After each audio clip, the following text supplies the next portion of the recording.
This is Dimitri Lascaris reporting from Beirut International Airport, the Hariri Airport in Lebanon on October 21st, 2023 in the afternoon. I've come here today to get a sense of what's happening in the aftermath of several warnings that have been issued by major Western governments, including the governments of the United States, Canada, and France, for their nationals to leave Lebanon because of the risk of full-scale war developing between Lebanon and particularly Hezbollah forces in the south and the Israeli military. It's actually surprisingly quiet here.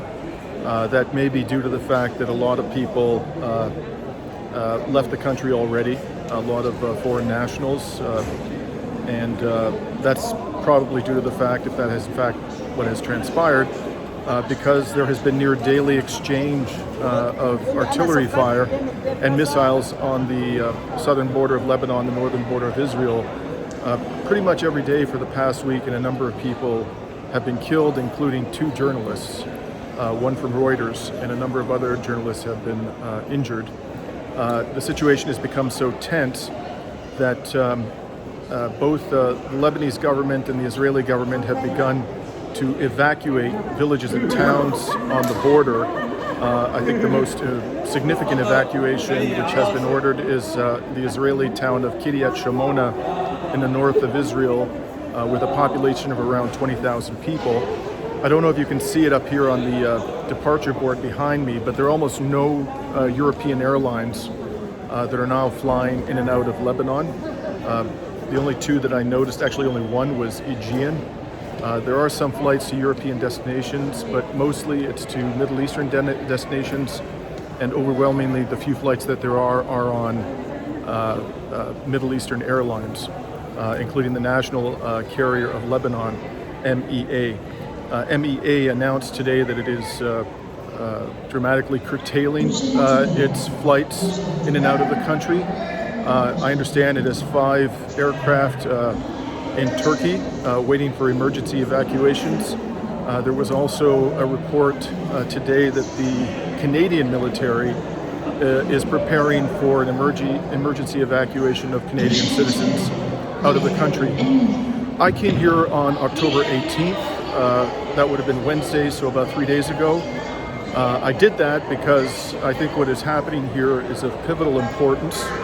I wasn't invited by anybody in particular. I'm not here on behalf of any media organization. I'm a freelance journalist.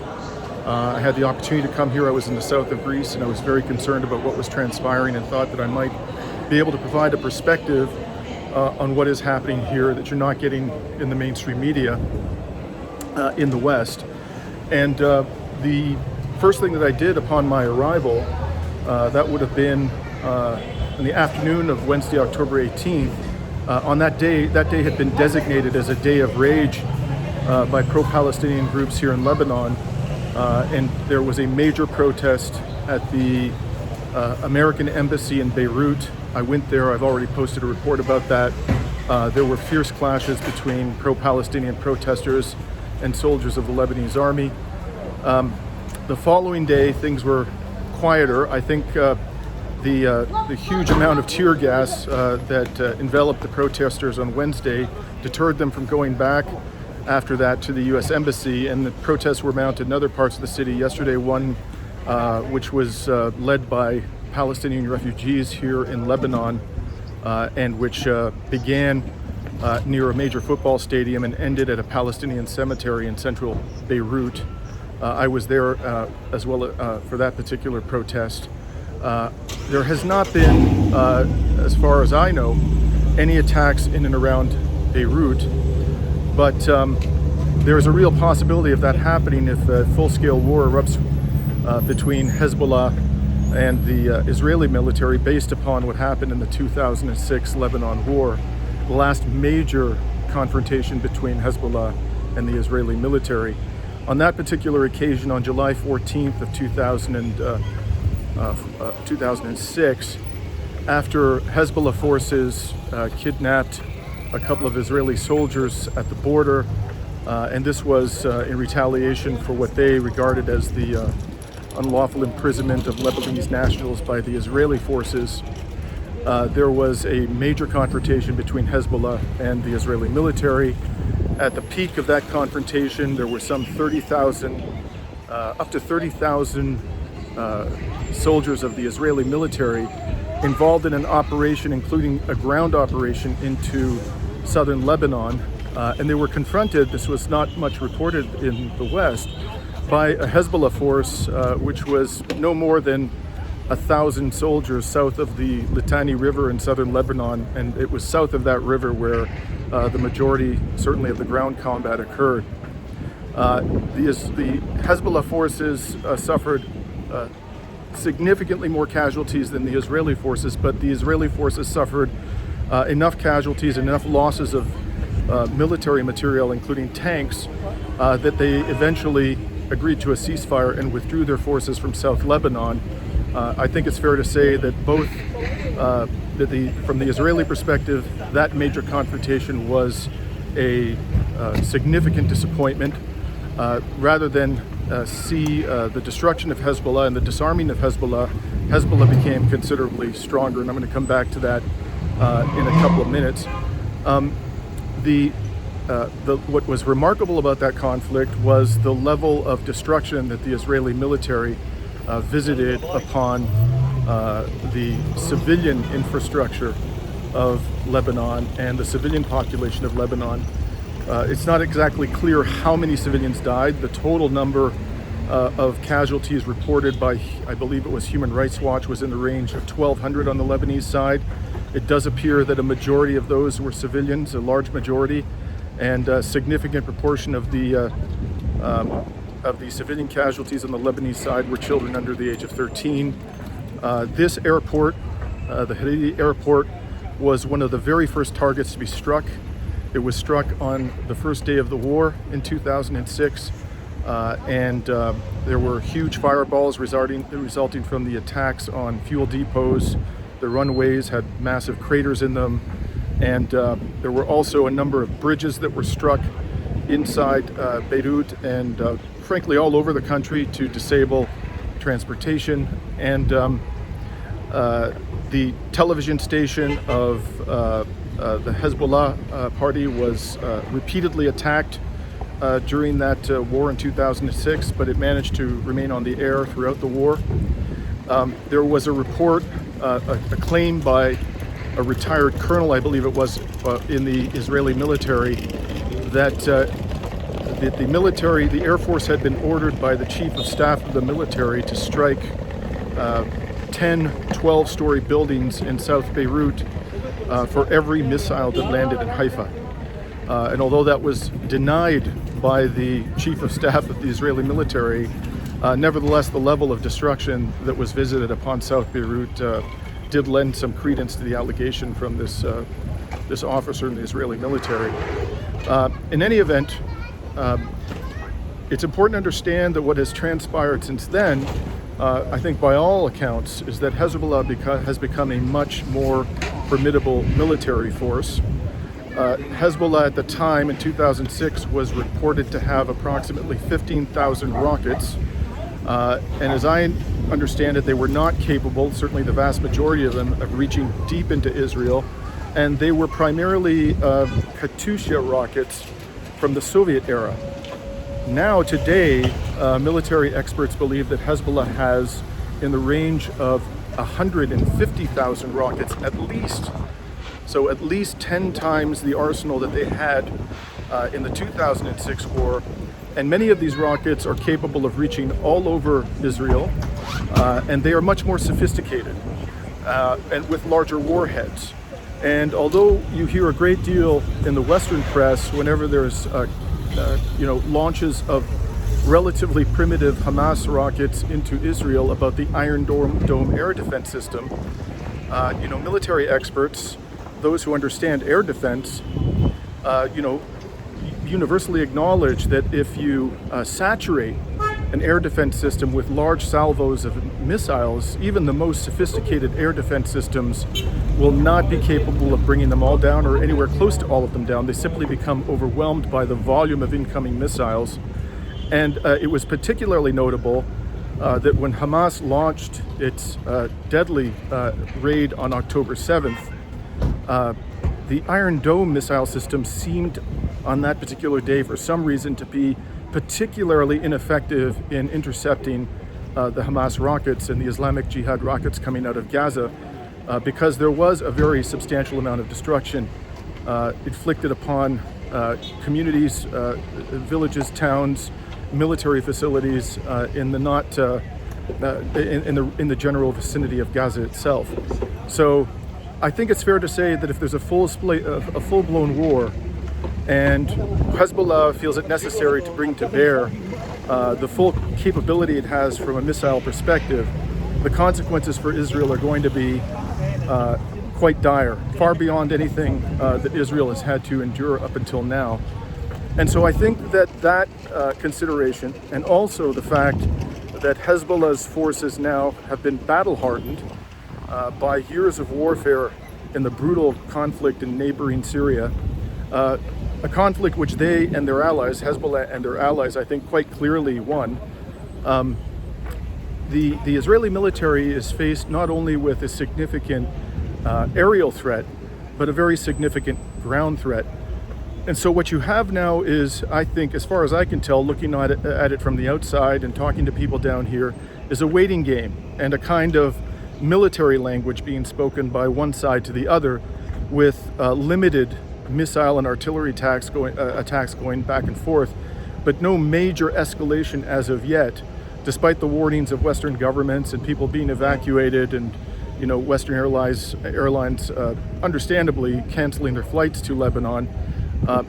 So far, the two parties, Israel and Hezbollah, seem to be in a sort of low warfare chess match, but nobody at this stage is has been inclined to launch a full-scale attack on the other side.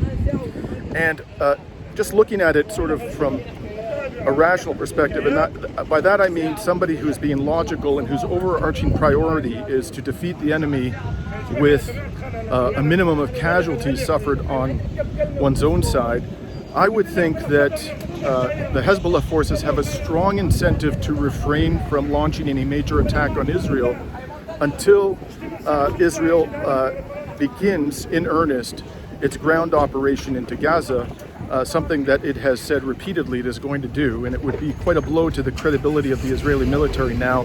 They're so invested politically in launching that ground operation, it does appear that one is inevitable.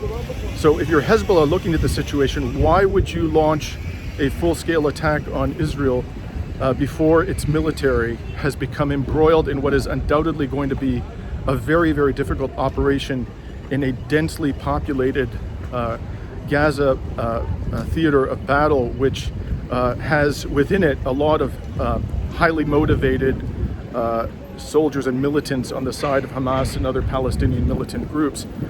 I think that this sort of, again, the rational thing to do, rational in the sense that I've suggested, would be to wait until the Israeli forces have committed very significant resources to the fight in Gaza itself. And also, I think that once that happens from a political perspective, it would be more advantageous for Hezbollah and any of its allies to attack Israel on a large scale, because the already, I think, quite negative global public opinion about what Israel is doing in Gaza will become considerably worse. And so the general global reaction to an intervention by Hezbollah and other militant groups, and possibly even by the Iranian government itself, is likely to be more favorable towards their side if they wait until Israel has launched a full-scale ground invasion into Gaza. Not only does that favor a sort of a strategy of waiting for the ground invasion on the side of Hezbollah and any of its potential allies, but with every passing day, the atrocities being committed by the Israeli military before the eyes of the world brazenly are deteriorating or causing a significant deterioration in support for the state of Israel, including in the West. We just have a report coming out of the New York Times and other newspaper organizations in the United States that a major, a figure of considerable influence within the State Department, I believe his name is Josh Paul, who was involved in the transfer of weaponry from the United States to other states, he had a very important role in that regard, has publicly resigned as a matter of conscience because of the continued military support for the Israeli forces by the Biden administration. And you have another report coming out of Europe that over 800 EU officials have sent a letter to Ursula von der Leyen, the President of the European Commission, complaining of her one-sided support for Israel at a time when it's clearly committing major atrocities. There is another report that a number of officials within the United States State Department are preparing something called a dissent cable, a rarely used method of communicating staff's strong disagreement with a position taken by the leadership of the State Department or by the administration itself. And then, of course, you have human rights organizations rightly condemning what Israel is doing. So with each passing day, and there's absolutely no indication that this extremist government led by Benjamin Netanyahu, which depends critically upon the support of openly racist, violent politicians and political parties within Israel, there's no indication that it is going to let up. There's no indication. I mean, they just, after apparently destroying a hospital, I know there's a lot of debate about that, but I think the overwhelming evidence is that Israel did in fact attack that hospital in Gaza. They then attacked the compound of the Greek Orthodox Church in Gaza, one of the oldest churches in the Holy Land, killing, I believe, in the range of 14 people there who had been sheltering civilians. So this is just nonstop. It's unrelenting, one atrocity after the other. After the defense minister of Israel stated openly that he was lifting all restrictions, all restraints on the Israeli military in its offensive against Gaza, and that there would be no court-martials, there would be no military tribunals passing judgment on the offenses of the Israeli military, and making that open declaration at the same time as he referred to the people of Gaza as human animals. This can only be described by any reasonable objective observer as an explicit attempt to wipe out the Palestinian people or force them out of Gaza into the Sinai Desert, which would be a monstrous act of ethnic cleansing. So again, with each passing day, the global public opinion, including in the West, is turning against Israel, which militates in favor of a waiting game. But at some point, I think, as I indicated, I believe that the Israeli military is now so politically invested in a ground operation in Gaza. Also, they're going to be mindful of the fact that if they don't carry that out, there will be a perception amongst the adversaries of Israel that the military is weak, that the military is unwilling to incur significant casualties, and their perceptions will be that that is going to place Israel at risk in the future. And so they have to carry forward with that ground invasion. And if they do that, I think all bets are off as to what will happen next. It's not just Hezbollah and it's not just Iran. There are other militant groups out there in Iraq and in Yemen that have been clear about their intention to intervene in some way in defense of the people of Gaza if that ground invasion is launched. And we have reports that U.S. military bases in Iraq and in Syria have come under drone attacks in the past several days. There was a launch of missiles out of Yemen, which the U.S. military or Navy claims to have shot down. And they speculated, although they didn't express high confidence in this judgment, that those missiles, because they were heading north, were targeting Israel.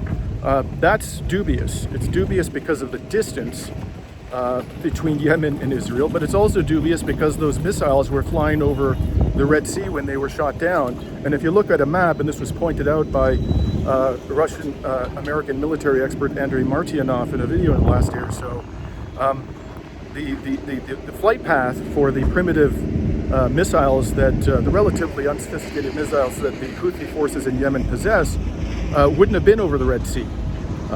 They don't have the ability to navigate. They would have been a direct shot, and if you look directly north from the part of Yemen controlled by the Houthis to Israel, that trajectory travels over Saudi Arabia, not over the Red Sea. So I don't know exactly where those missiles were headed. I don't know what their intended target was. It may well be that the U.S. military doesn't know, but there's good reason to believe that it may have been a U.S. Military asset, perhaps even a naval vessel that was the target of those missiles. One thing is clear, that as I mentioned, because of the attacks in Syria and Iraq on U.S. military bases, there are strong indications that U.S. military forces themselves, scattered as they are throughout the Middle East, are going to come under a very significant attack. And those two aircraft carriers that are now situated in the Eastern Mediterranean, are they really going to be sufficient at the end of the day to protect U.S. military forces on the ground from hostile forces surrounding them, both in Iraq and in Syria, and perhaps even, who knows, in Saudi Arabia? I think we need to really understand the larger geopolitical context here. And if we pay careful attention to it, there's very good reason to believe that this is not going to be a repeat of past conflicts between, past wars on Gaza, past conflicts between Hezbollah and between Israel. And the reason that I say that is because the United States and its allies in the West are at an extraordinarily weak position at this stage, because they have suffered, although this is not something that the Western media wants to acknowledge, and the governments of the West certainly don't want to acknowledge it. They have suffered a strategic defeat in Ukraine. Of course, the Ukrainian forces are still fighting. They still have the capacity to inflict significant damage on the Russian military. And this war is not over in the sense that, the battles have ceased, and that the Ukraine military has surrendered. Certainly hasn't done that. And this war, in the sense that hostilities are going to be conducted, could go on for many months. But there's really no reason to believe at this stage, if there ever was, that Ukraine can achieve its objectives or come anywhere close to achieving its stated objectives of recovering all the territory that the Russian military currently controls, including Crimea. And in fact, Zelensky's former senior advisor, a fellow by the name of Arestovich, who was removed from his position or resigned from his position several months ago, I can't remember if it was a resignation or a dismissal, he came out and acknowledged that this counteroffensive that started on June 4th, and which undoubtedly has resulted in tens of thousands of casualties on the Ukrainian side, and has seen hundreds of military vehicles, armored personnel carriers, tanks, many artillery systems, air defense systems destroyed. He called it a disaster. And I think that any objective person looking at the facts on the ground would conclude just that. And so the United States is extraordinarily weakened politically. The aura of invincibility of the United States military has been shattered. The the weapon stocks of the United States military have been largely depleted. In fact, when the war erupted on October 7th in Palestine and Israel, it was reported shortly after that the United States military had to divert a large quantity of 155 millimeter shells that were intended for Ukraine to Israel. That's how desperate the situation has become in terms of the weapon stocks in the West. And I think there's quite understandably a general sense in the global community, the global South, in Asia, Russia, that the United States is being incompetently governed at this stage, and that the people who are in charge are totally committed to a policy of neoconservative global hegemony, and that they have no reverse gear, that they don't know how to look for and seize an off-ramp, and that they're going to continue to act in ways that are going to weaken and discredit the United States in the future. And let's be very clear, and really anybody who knows about Israel, how Israel has managed to impose its dominance upon its much larger neighboring countries for so long, and has been able to oppress the Palestinian people who roughly have the same numbers in historic Palestine as the Jewish Israeli population. How have they been able to do that? They've been able to do that because of the support of the global hegemon, the United States, because of the $3.8 billion a year in military aid, because of the support of the United States economically in every sphere of the Israeli economy, because of the support from the United States at the United Nations, the vetoing of UN Security Council resolutions that might potentially act as a restraint on Israel's criminal behavior. And so if you have a greatly weakened United States government and United States military, necessarily you have a greatly weakened Israel. And quite apart from the relatively weakened and diminished position of the US and its allies at this particular time, you have a growing degree of unity and rapprochement in the Middle East, and particularly the most remarkable example of this was the China-mediated détente, agreement of détente that was reached between the governments of Saudi Arabia and Iran. And in fact, shortly after Israel began its incredible pummeling of Gaza, which has resulted already in over 1,600 children being killed. That's 3 times as many as were killed in the 2014 assault on Gaza, up until now the deadliest Israeli assault on Gaza. You had the two governments convening, the leaders of the two governments of Saudi Arabia and Iran, and agreeing on the need to take measures to bring an end to what they referred to as Israeli war crimes in Gaza.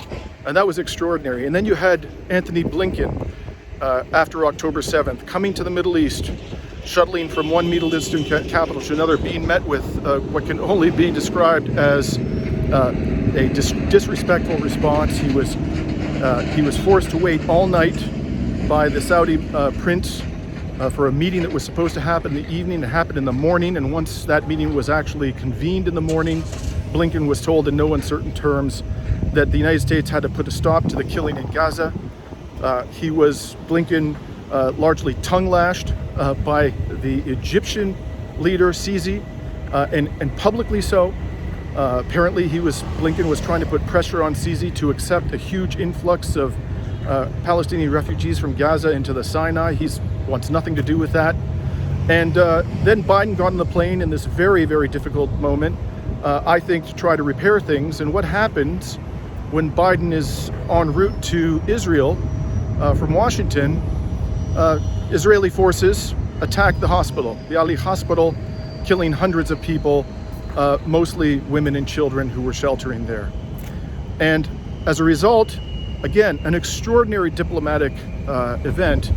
The King of Jordan canceled a meeting with Biden. I can't recall any time in my lifetime when the government of Jordan, when the monarch of Jordan took an action towards any U.S. administration which was as disrespectful as that. And so this all, frankly, reeks of weakness, of incompetence, of extremism, of arrogance, hubris. And there is a strong sense, I've seen it myself on the ground in the short time that I've been here, but you can see it also in the reports that are emerging from around the Middle East, the Arab world, the Muslim world, a strong sense that enough is enough. And so I think that is going to increase the willingness and the determination of other states and non-state actors, such as Hezbollah, such as these armed groups in Iraq and Syria and Yemen, and perhaps even the Iranian government itself, to intervene on the side of Israel. And if that happens, all bets are off. There's one other thing I want to mention, and that is just anecdotally, before I came here to Lebanon, I was in the south of Greece and in Athens, and within 48 hours of the assault by the Palestinian militant groups on Israel, there was a very large influx of Israeli citizens into Greece. And you saw them streaming into the country, staying in airports around the Athens area, even coming down to the southern coast of Greece where I live, not a place where you often see Israeli tourists. And I think it's safe to say, and it's completely understandable, of course, that a lot of citizens of Israel suddenly felt as though they were at risk. And one has to think about the long-term, and of course I believe it's in the range of 1,300 to 1,400 Israelis have died, both military and civilians, since Hamas and these other Palestinian militant groups launched this offensive on October 7th.